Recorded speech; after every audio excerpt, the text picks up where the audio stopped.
welcome back, everybody. If my working out is right, this is going to be episode number 10.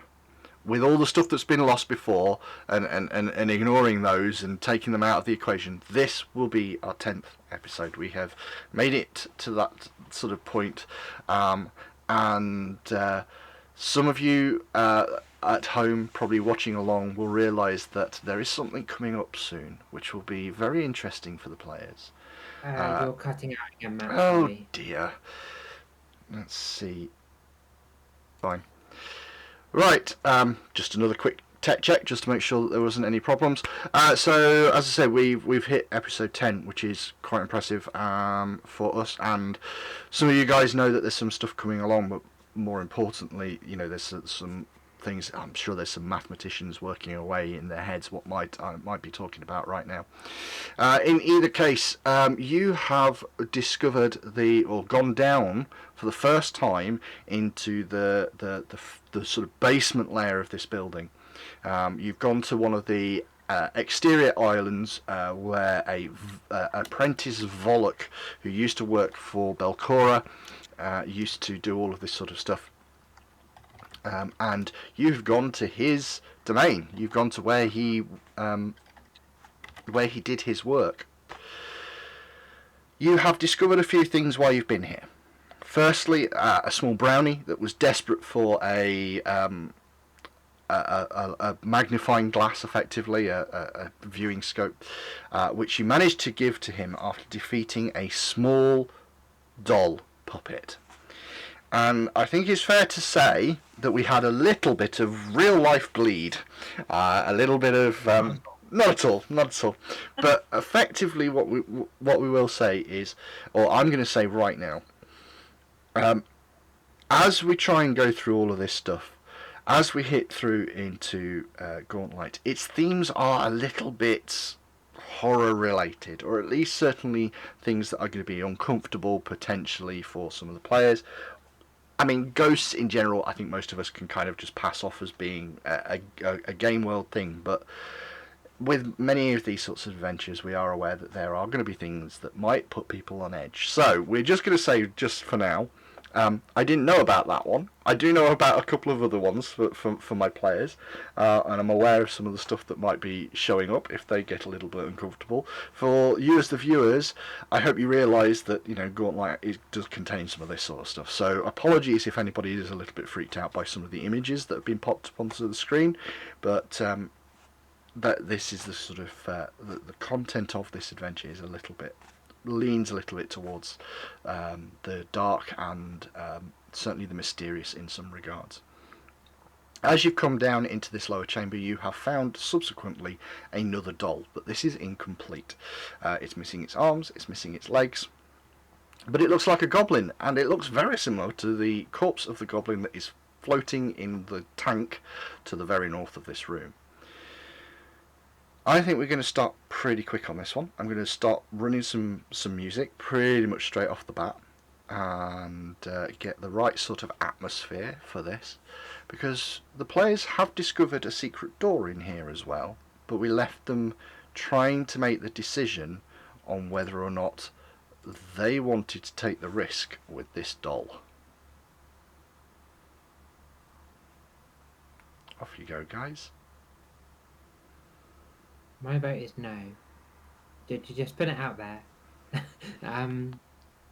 Like, the soul of whatever is in this is not to be subjected to this. That is just not fair on, be it a goblin or whatever. We don't even know if it is the soul of, was it Bobo? Lobo. Bobo. Bobo. Bobo. Okay. Bag? Yowie Bobag. Oh God. Yeah, I don't think it's fair on the soul. I don't think it's going to be. Yeah, I think we're agreed on that. We'll keep the gem with us so that we can, in the fullness of time and when the opportunity arises, release the soul from the gem so it may go wherever goblins' souls go. Mm-hmm. Unless there's another set of stairs down, I think those possibly connect to the greater basement complex. Yeah, although I was quite happy at the time, is there a way of closing this? So yeah, you close down the lid of that toolbox and the door will functionally slide closed. So we know where it is. I don't know if we want to go down there now, but obviously there's other places that we probably want to look at first, if nothing else. Let's I think we'll leave going down Yep. there for now, Mhm. but let's find some bit of random detritus and just a little bit of random detritus and prop it up against the door so that when we come back this way, we'll know if that door's been opened. Shall we put a doll in front of it? No, too big. I think that's going to be a little bit too obvious.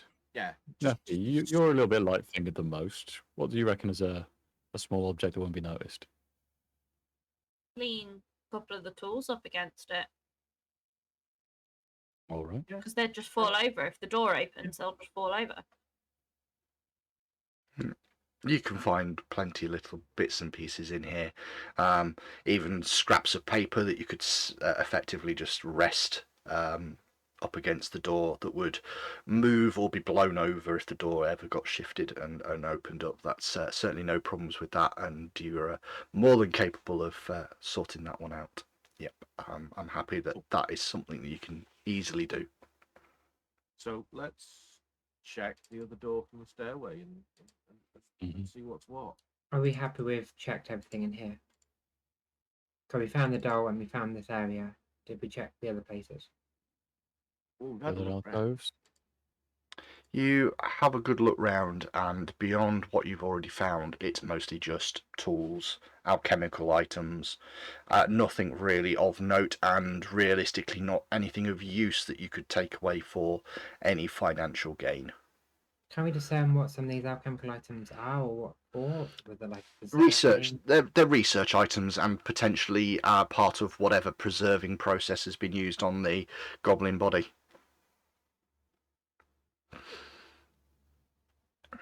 I want to put the notes and stuff, the research notes and everything. I pile them up and I actually just put them in my bag Okay. because I don't want to leave them for somebody to start doing stuff with them. That's fair enough. You bag up all of the notes and the research items that are in here. Yep, that's fine. As we kind of start leaving, I turn to the goblin's body and in goblin say, "Raphael, I'll be with you." Just as a A small blessing over the small doll and the body. Yeah. Mm-hmm. Okay. Yep. By all means, progress yourselves around if you wish to go somewhere else. Mm-hmm. He'll take himself over to the other door. Stack up and we go. I use arrow keys because I cannot move. Okay. You are more than welcome to try that door, sir. You do not notice anything which makes you feel it is trapped. This room shares features of a bedroom and a study, although the decor is devoid of any touches of personality, as if anything of sentimental value had been removed.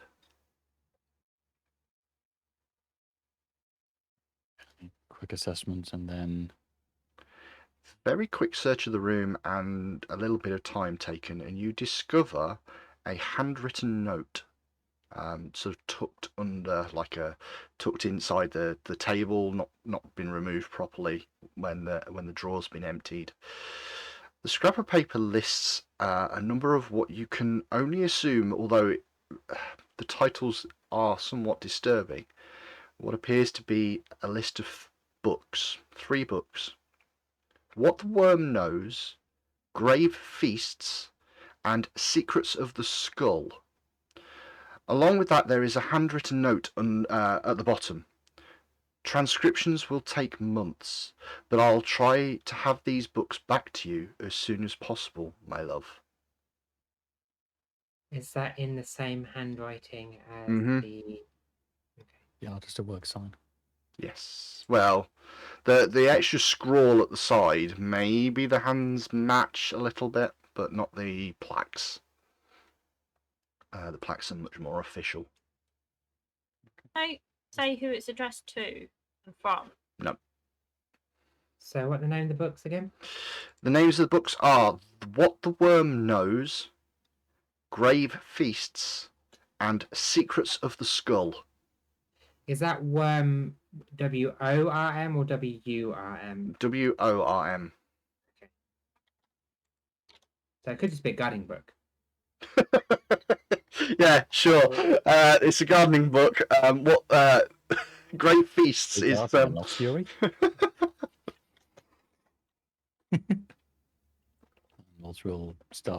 We'll have a quick look around the room at people and then just to the north door and try the handle. Again, having a very quick look, doesn't appear to be trapped, and the door does not appear to be locked. This small room has a long abandoned straw bed, a dresser with open drawers revealing a jumble of out-of-date servants' clothes, and a large barrel with a ladle on top. Flip it. Listen. Oh, know what's in it? The barrel. The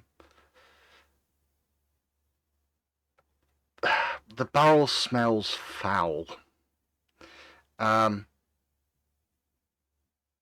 when you open it up, what you realise is there's probably used to be a container of pickles, but the brine inside has evaporated, and therefore the pickles have rotted to just horrible, horrible mulch at the bottom.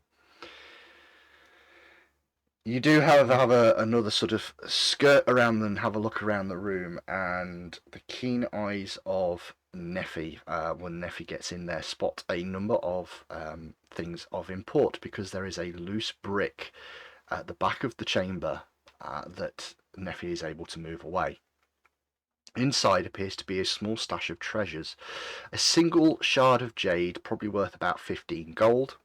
A silver statue of 2 succubi, worth around 35 gold. And an oily-looking armour, oily-looking rune. So the rune itself just looks unpleasant. So, from a encounter point of view, Yeah. what are runes? Because obviously, I think we mentioned at one point like rune of striking, things like that. Exactly how do they sort of work in the world? Okay, so fun thing about Pathfinder, and I'm always happy to talk about Pathfinder 2nd Edition and all of its fun mechanics and things I really like. Noticed. Yeah, thanks. Love you too. So, runes are effectively the property magics that you are used to in almost every other system. So you have potency runes, things that give +1 to attack, +2 to attack, +3 to attack. Striking runes, which increase the amount of damage a weapon does, but then all the fun property runes that can also be applied, such as flaming, ice, shocking, all of those sorts of things, but other things as well. And the same applies for armor. Armor gets resilience runes as well as potency runes. So potency to increase how much defense it is. Resilience actually helps you with your saves, and then you can have property runes on your armor as well. The way that it works is, rather than it being a magic spell that is cast on an item and the item is imbued with that magic, instead a rune is carved into the item, but it's carved in with magic, and by carving the rune into the item, you're actually able to move the rune if you want to, by just moving the magic of the rune to a different item. So for instance, if you guys happen to find +1, I don't know, longbow, none of you guys use longbows, but instead you could spend the time to transfer that +1 onto a different item instead. You could transfer it onto a sword, you could transfer it onto a crossbow, So is it similar to, so Neffy's got a +1 rapier, right? So she could move that onto her crossbow, for example. Could, yeah, if you wanted to, you absolutely could. Okay. Um, And in terms of real world, so that rapier has got an engraving of some such. hmm How do you literally make that same engraving on the item you want to do it to, and then like do a chant, and then it moves the magic? Or something? Effectively, yes. There is a set of rules called transferring runes. And it is a crafting skill check to move the rune. And what a rune stone does, which is what you've just found, is it's like a storing place for a rune that isn't used on an item. So this is just the magic of the rune, but it's not on anything. May I attempt to discern what kind of rune it is? You by deploying my mighty +4 in crafting. yeah. I assist and give you an aid. Aiding is very, very risky in this. You need to get a 20, and if you don't get a 20, you can make it harder for other people. No. So it's a little bit sort of a problem. What I can say though is, because it's a rune and therefore it's part crafting, part magical, you can actually use your occultism, your nature, your arcane, or your religion to do this. Well, so we'll use nature or religion then. that's fair, yeah. And you are the only person that probably got a high enough roll for this, so you are aware that this is a slick armor rune. So the downside of this, which is a property rune, is that you do not get to put this onto armor that hasn't already got a +1. Effectively, there is a cap. You can't put special runes onto things that aren't already slightly magical. So you would need to somehow get some a +1 property armor rune. But a slick rune makes the armor slightly more slippery because there is a constant thin film of oil that appears over the armor. It gives a +1 bonus to acrobatics checks to escape and to squeeze. Fair enough. Interesting. Might be useful. If not, it will probably make us some money. Mm-hmm. So how, if we went back to Atari and said, hey, I want to enchant my armor with a +1 rune, is there like, do you go to a blacksmith, do you go to a magic weaver and give them some money? How easy is it to come across this sort of magic, or is it rare? It's not rare. Certainly a +1 isn't that rare. So the sort of standard cost for a weapon potency rune, for instance, a +1, would only be 35 gold, and the people that would be able to do it is anybody that's an expert in crafting. So it's not particularly difficult. Yeah, so 35 gold, and somebody that's an expert in crafting would be able to do it. And in fact, anybody in your group that happens to decide to start putting more and more skill points into crafting would effectively be able to start enchanting items. Okay, so as someone trained in crafting, what sort of things can you do already? So trained, unfortunately, not a lot. Trained is good for identifying. So being trained in crafting will give you like the ability to identify alchemical items. And then if you have things like the crafting speciality feats, then that allows you to then start making items of a specific type. So for instance, the speciality crafting in blacksmithing would allow you to start making swords and the like. So that's how it works. It's a set of feats effectively to move you towards the goal of being able to craft things. Sure. No. Cool. Not a problem. Not a problem. After a little bit of searching in Borbo's room, that is all you find, though. You say there was something of jade. What was it? A shard of jade. Shard of jade, because that did not end up in the group loot. No, none of it has yet. I will sort that out later. You just No, pushing... I meant. Oh, I see. Minded. That explicitly gets put into somebody else's pocket. Fair enough. Do you just want to make a thievery roll and let me know what you get, please. Oh, she's not being sneaky about it. Oh, okay. She's just like, oh, this would be nice for Rin, and then puts it in her pocket. Like, she's not trying to be horrible about it. Okay. She's not trying to make money or anything. Okay, no, that's fine. I assume you're grabbing the white, clean succubus statues as well. They're a bit weird, so yes. I'm assuming there's no Oh, god. no, or it's antibacterial. No, there's nothing religious about this statue whatsoever. If you can imagine probably what a statue of 2 succubuses looks like, go with it. That's probably what it looks like. Okay. Maximum eyebrow. You lot have got me started now. Insane.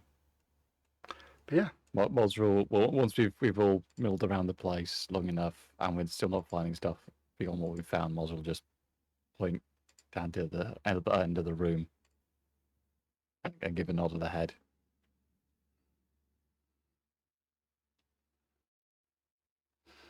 And the player will get very worried about the music. So we're going Sorry. down here. Start again. Yeah, was that to here? Sorry. I was walking into a wall, so I wasn't getting very far. And that tends to be a problem. Yeah.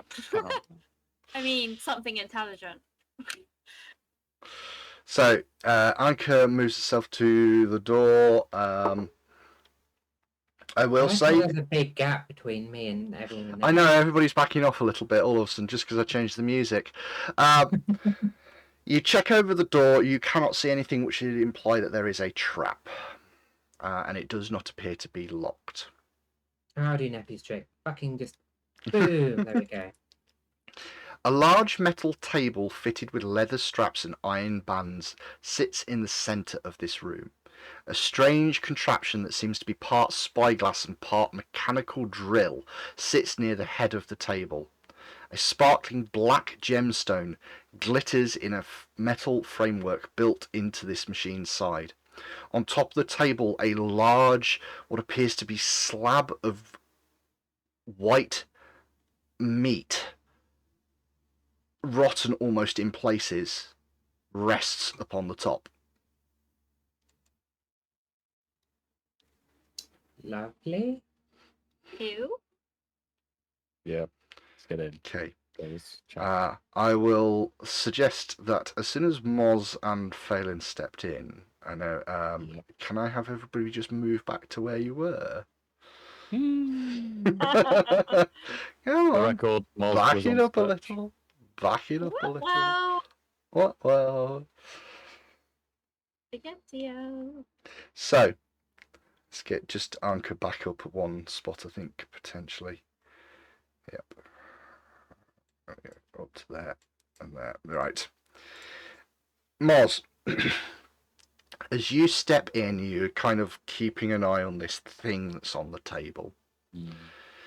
It's not moving, at least not until you get to roughly where you are. Because as you get to that point, and I'm going to say now, some people might not like this picture. This Oh God! thing, the jaw which had been down on the bottom, this lamprey jaw, rides back up, and we're going to start a little bit of a combat, I think. Oh, it's one of these. I think Well, most someone characters wasn't very good at gardening. So remember, you can roll dice for your initiative now, guys. Let's not make that mistake again. I think one of you was scouting, so remember to add +1 to this. 25. And, it's gonna. Let me just. Let's go. So, yep. Let's go with Phelan to start with, please. 9. 9 after the previous 28. Moz. 20. 20. Okay. Anka, 24. 24. And Neffy, 25. 25. Well, I mean, there's some really good numbers in that, guys. There's some really good numbers. The only thing I would hate to say is I'm going. My creature goes first. So this thing rides up. It's going to attempt to bite down on Moz. Sorry, my phone's going off. That's all right. Oh dear. A 32. 9, 18, 27, 36. Not quite over doubling, but 18. Yeah. Would that be a crit? Would that be a crit? Yeah. Yeah, 9, 18. okay. 18 is my thing, so yeah. Okay. 28. So let's see. 5. 11. So you're going to take 32 points of damage. And I'm going to fall right the hell over. Retributive strike? Yeah, you can do a retributive strike. I'm at -3 to that damage. Does that help? No! HP. You take two levels of dying, please, on Moz. Well, good news is I at least have 5. Because I die hard. Yeah, that's fair. With a vengeance. Retributive. Hang on. You've got your Orc Ferocity, haven't you? Ferocity, stuff that. You're- I'm on 1. You're on 1 health and you are not dead. Well done. Nice quick reaction there. However, what are we going to say that it's going to do based on that? So it's going to do a spit attack on Phelan, assuming that it's just taken a huge chunk out of that. It's going to spit out at Phelan instead. She might just try and bite you. Let's go with yes, it is. A 21 to hit you. Phelan? That would be on Phelan. Yes, that would. That would. Okay, you're going to take... not too bad on that one. You take 9 points of damage. As it is going to do that to you. And then it's going to sort of slime its way back into the shadow. Neffy. Yeah. Can I try to identify it? You absolutely can. Yep. So let me just have a little quick look. You have no idea. Not a clue. You have not seen anything like this, at least not in your memory. What you do know, though, from that is it appears to be some sort of, I will give you this one, undead creature. Anchor, they're playing your song. Yeah. Hey guys, how about we leave the room and just shut the door? If only I was a certain goblin right now. Oh, no. What, Lorbo? I don't care, my soul's in a gem. Yeah, that one as well. Do I enter the room and shoot at it, or do I stay here? Enter the room. Am I... Right. This is me trying to get my head around Pathfinder rules. Can I ready an action, like, if it comes back into my line of sight, I shoot? Absolutely. So you can spend 2 actions, which you have, as it happens, got left. Yeah. You ready the action effectively. You tell me what the action is. You tell me what will trigger it, and then you get to do that as a reaction in your turn. So Okay. you've said you're going to shoot it if it becomes into the line of sight. That is fine. That is perfect. Anka. Cool. Well, I'll walk into the room. Mm-hmm. Shield raised, sword raised. I'm fighting with the wall. Cool. Uh, 1, 2, 3. Yep, you step up to this thing. I will slice it and see what happens. Okay, make an attack roll. Oh, that's bad. 13, 7, 20. That just hits. Okay, that's concerning. Damage. Oh, I rolled an 8 though, so 12. 12 points damage, and this thing's very sort of fetid flesh exterior seems to take quite a bit more damage from a slicing attack. So you did 12 points damage, is that correct?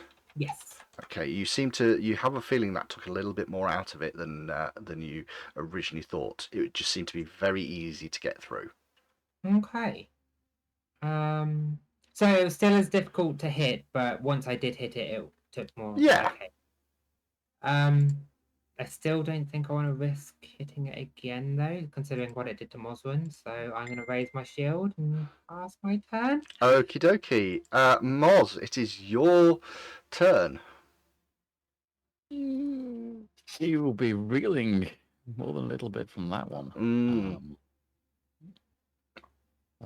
He's got no real skills in medicine, so there's no point in doing that. So, Well, I'm gonna probably slap a heal spell on you. yeah. Well, what I snaffled from the loot bag earlier, because he has martial skill, is the crossbow. Yeah. And I'm on the other side of a room. Yeah, you are. And I've got a bucket full of bolts as well. You do. I'm going to stay back here. You do. I'm gonna effectively lean the halberd. Yeah. Effectively, it's free action. That's a free action to drop. Yeah. Bring up the crossbow, load it. I presume that's 2. Yeah. And fire the damn thing in front of me. I'll say that's fine. I will not penalise the normal thing would be raising its 1, loading it 2. Yeah, that's fine. Yep, 3 actions. That is perfect. So this is thing plus 6. That's a 16 plus 6 for 22. 22 is a hit. Roll damage. That will be a thing. It's 1d8. And this one's not a strength one, so it's just straight d8. Mm-hmm. It's a 3. A 3? 3 points of damage. 3 points damage. Fair enough. We got 3 points of damage there. Doesn't seem to have affected it that much. Really does not seem to be bothered by these 2 attacks that you've made so far, and that have landed. Over there. Phelan. Hollerin, get in here.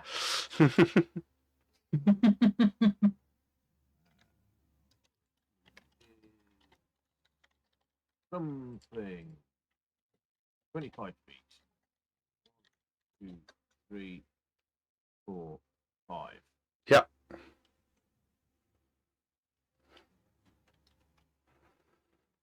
And then I am going to drop my heal spell Mm-hmm. as a 2 action, Yep. which makes it D8 D8 plus 8. D8 plus 8 and have range. So, but Mosrin is stood right next to you, so that's. If it's undead, is it worth doing a 3rd action so it does everybody and does damage to it? Problem is, calling in Oleron does use up an action. So. Yeah, it does. And I want You badger. and I want to do big heal on Mm-hmm. Appreciate. Mars. So have a total of 10 back. Oh, that's tasty. That's like up to 11. That's like nearly half my hit points. That's perfect. I'm so glass cannon. You say that, but we'll see. It is the creature's turn. It's going to turn on Anchor. And it's going to try and bite down on you. So it's going to get a 20 to hit, which I believe even with your shield up is just going to get you. It is indeed. So you are going to take... it does a reasonable amount of damage on this one. 16 points of damage. I prefer if it didn't. Now, just to remind you, you do have with your shield the option of trying to block some of that damage. Oh, yeah. How does that work? So, it is a reaction. It would use your reaction for the turn. You would not be able to retributive strike this turn. But effectively, your shield has a hardness of 5. So you'd reduce the damage I rolled by 5. So you would actually only take 11 points of damage. But your shield would also take 11 points of damage. Okay. So it would become broken in the process.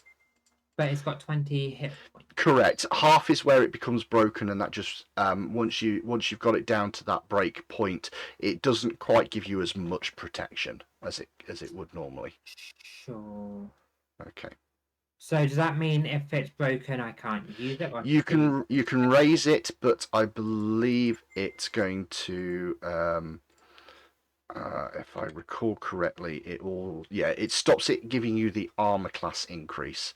You can still use it to block with, but it wouldn't give you the armor class increase. Okay. I will not use the shield. You'll take the full whack of damage. Yeah, no, that's fair. That's fair. So that's the first thing it's going to do. The second thing it's going to do is it's going to grab you.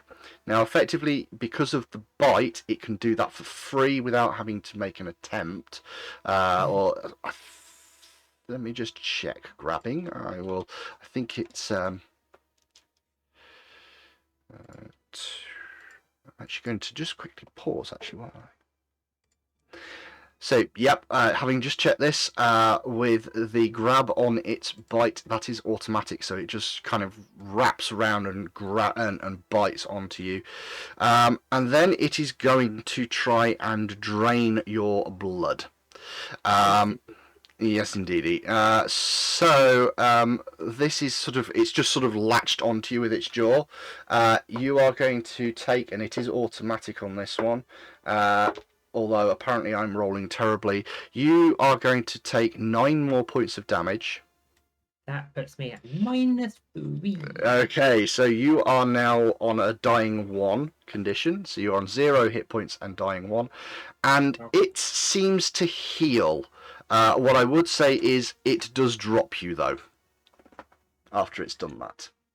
So it's more of a leech than a worm. It does look more like a leech in the way that it is approaching you, yes. Cool. Okay, that is its turn. Neffy. I don't like any of this. So I can't see it from there. That's really quite annoying. Oh, good God. Right. So I go in the room, I shoot at it, and then I'm going to leave the room. Okay. Okay. Because I don't have that number of hit points to take. So 22. You just hit it. Okay.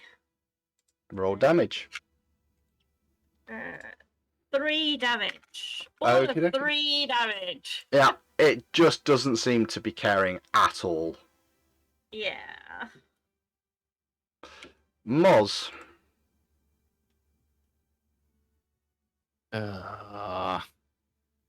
Drag anchor out the room.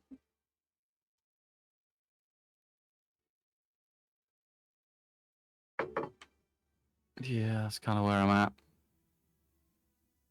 It loosely starting 3 actions: move to anchor, grab anchor, drag. Yep, I'm happy with all of those. There's only one downside for you. Yep. You'll be leaving your halberd in there. We can get the casualty out the way, and then we can come back to halberd in a minute. I'm not leaving my bloody halberd behind, not for more than it takes to get the casualty out the way. Mm-hmm. How are you? Just a casualty. to Moz, yeah. Right now, That is very casualty. important. Yeah. So, you are 100%, I'm happy to say, with the actions, you can get to her, you can grab her, and you can absolutely drag her out into the other room. I'm going to do the moving for you just to make life slightly easier, because There's a whole lot of shifting around going there. But that is going to be all of your actions. Phelan. Yeah. Okay. I'm going to tell Olren to get out of the room. Mm-hmm.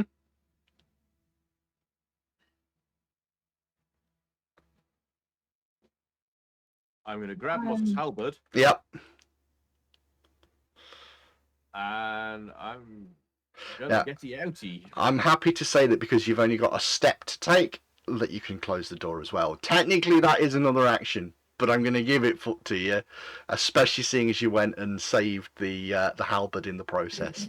And I'm going to give you a bonus hero point for that as well, just for the work on recovering that.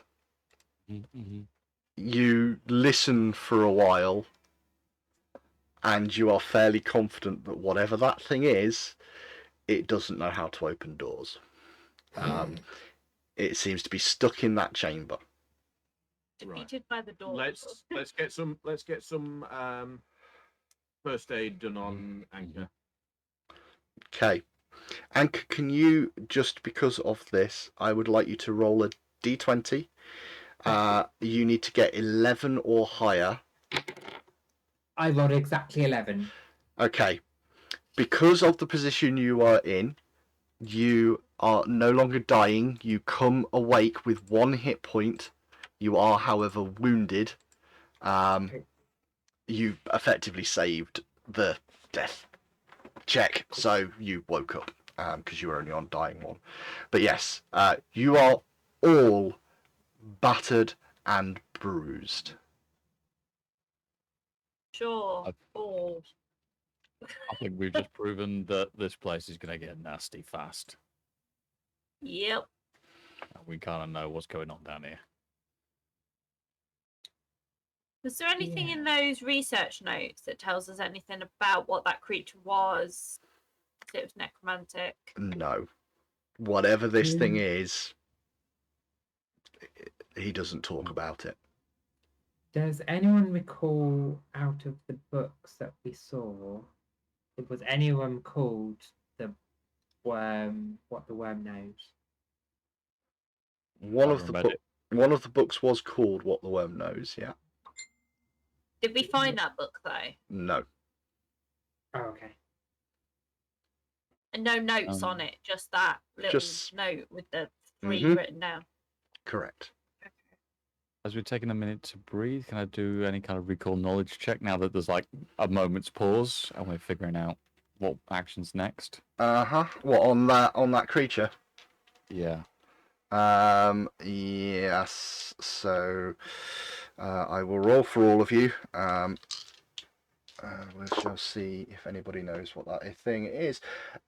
You are racking your brains, Moz, and for whatever reason, for some reason in your past, you have heard of this thing.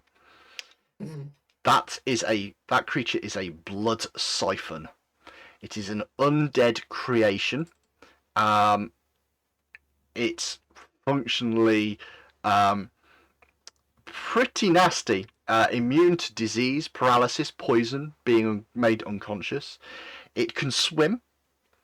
It is undead, so you are correct. Hitting it with positive energy would hurt it. However, I mean, you saw the sorts of stuff it can do. It's got a particularly nasty bite. It can drain blood and heal itself in the process. And if it dies, it explodes. Oh God! As I'm obviously like stumbling this out of my head, I'll go. But then again, last time I was definitely sure that I knew what it was. It wasn't the thing I thought it was. So maybe some of the books I was reading were more experimental notes or like gatherings. But yeah, that's. I think that's what this might be. Either way, let's leave this for now because me and Anka are definitely a little bit grievous right now.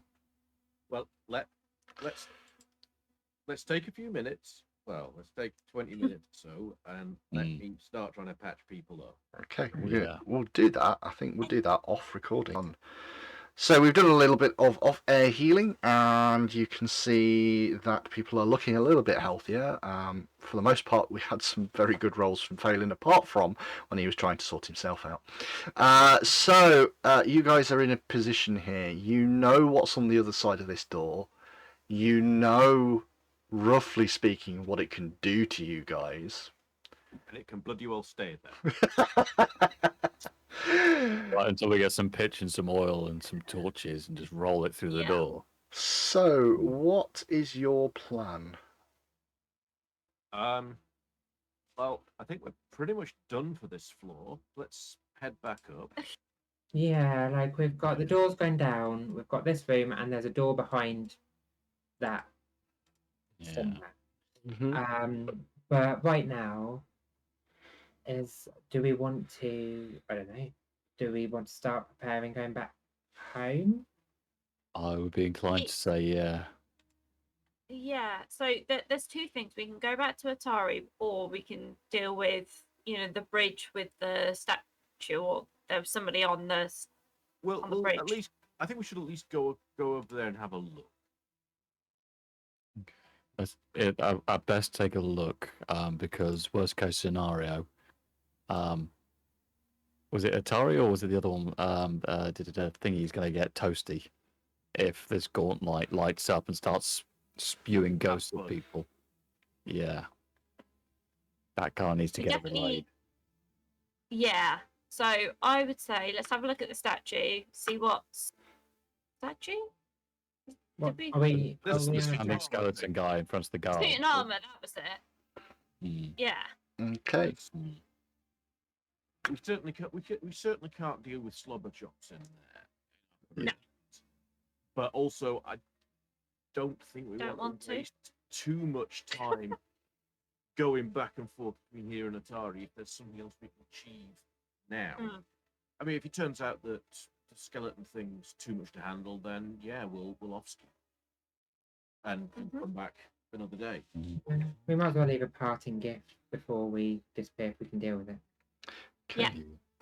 So, everybody that's watching the stream, I'm actually going to pause this rather than having you guys follow these guys running back through the ruins. So when I unpause this, you should all see where they have decided to go.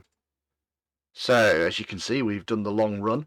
We've chased them all the way across the board, and they are now back at the pit, where you potentially have seen them before and seen what they, saw what they were facing before. In I think episode 7 they were last here, looking at these double doors through which they know is some sort of skeletal creature. What do you guys want to do? Shall we try our traditional Mothman anchor 1-2 crash through the door? Sure, that works for me. I'll put my Okay. helmet. Okay.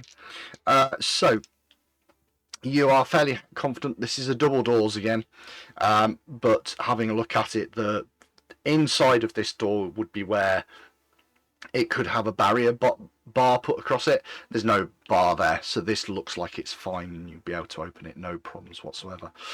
You put your shoulder down and away you go. You run at this door and clunk it open, and you charge forward towards this thing.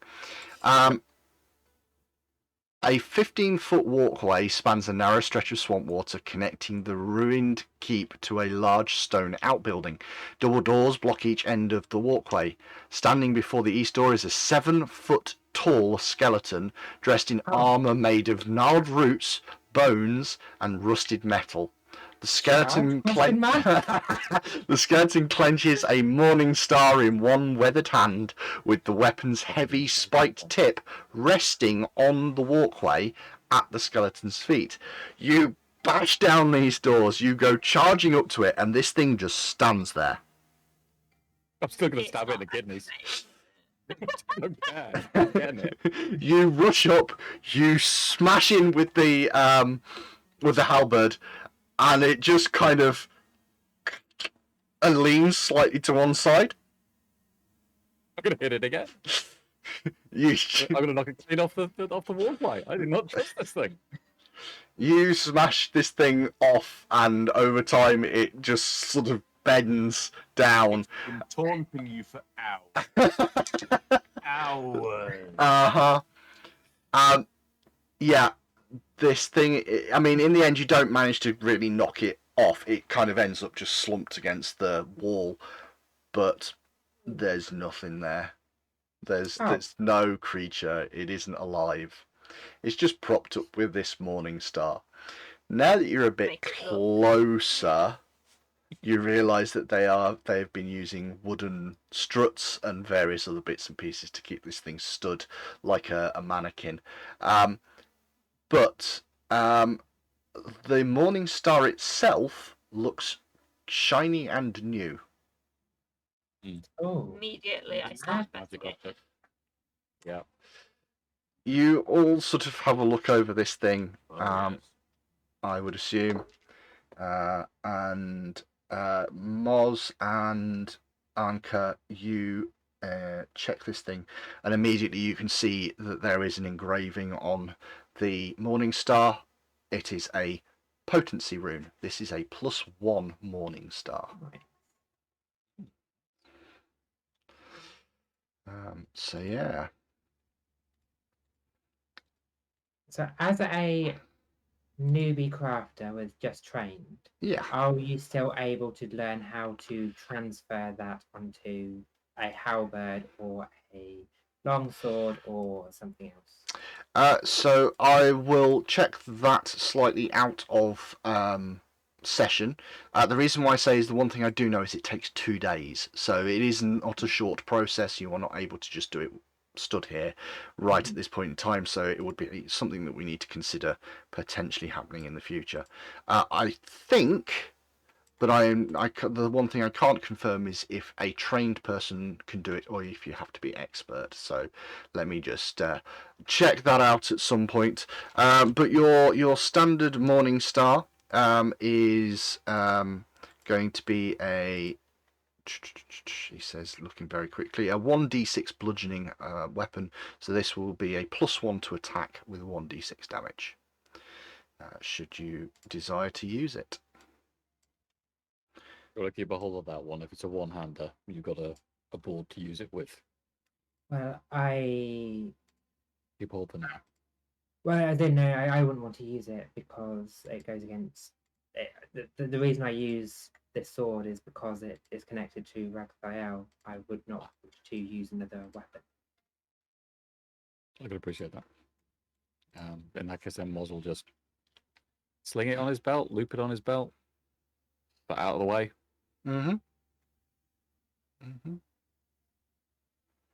Okay. You find yourself stood at a double door. Can we hear anything through the door? You can't. They're quite thick doors, these ones. Although you can tell that it's not bolted again, although it probably would be bolted on the other side, really. These are doors that you're going to have to pull open. You can't just charge through them. But you can't hear anything. Maybe the odd, very light noise, but the doors themselves are really getting in the way. Being able to hear anything.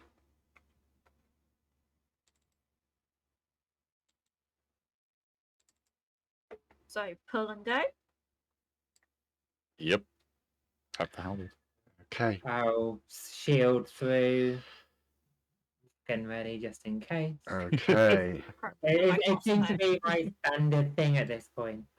Halberd's got reach. Go over your shoulders. You swing open the doors, and many, many things strike you immediately. Firstly, stood in the centre of the room is a actually very familiar looking green creature with a couple of sort of scars and things that look like halberd strikes and sword strikes. Stood looking at you through the door, this menacing kind of grimace on his face. At the far back of the room is a pile of bric-a-brac and various bits of stone and kind of bone and things on which sits a particularly ostentatious and moderately rotund version of one of these blue creatures, a crown on its head of jagged stone and bits and pieces jutted around its head. Next to it are two more of these creatures, desperately trying to keep the throne from falling apart. They are picking up bits that are falling off, putting them back onto the throne, and building them up and putting them back onto this throne. The one on the throne looks at you, and in a slightly broken, spoken common, looks at you and goes, "Ah! I was expecting you. You have come to stop me before I can invade Atari. I knew... Hang on. How did you know? How did you know? Anyway, I knew you would be coming, and I am here to stop you. Bite. Get them." And crawling, and this is where I will give people a little bit of a warning, crawling round the corner of the room in a small alcove is an exceptionally large, not a spider, Eesh. but Let's get off my screen. it is a solilifute. Right. A certain camel spider is Yeah. a version of, but this one's horse-sized, and it starts to scramble towards you. The second thing you know at this moment is that you've all leveled up, and we will stop there. As you go into this fight, you will be level 2, and we'll see you guys next time. Bye-bye. Bye. And on that